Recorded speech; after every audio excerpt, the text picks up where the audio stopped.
اليوم المبارك الذي يحتفل به إخواننا اليهود على هذه الذكرى وبهذه المناسبة الدينية يا أرحم الراحمين يا رب العالمين. آمين. نشكر الطائفة اليهودية جميعا وعلى رأسهم الأستاذ كاروش يا أرحم الراحمين. اجمع شملهم واجمع شملنا ووحد كلمتنا وانصرنا على من عادانا يا أرحم الراحمين يا رب العالمين.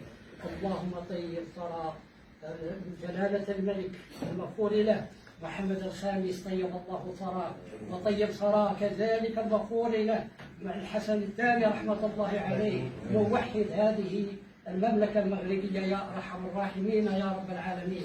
اللهم وحد كلمتنا ووحد صفنا وانصرنا على من عادانا واجعلنا كأسنان المشط يشد بعضه بعضا يا أرحم الراحمين. اللهم كل من أراد تمزيق المملكة المغربية الشريفة فاللهم مزق شمله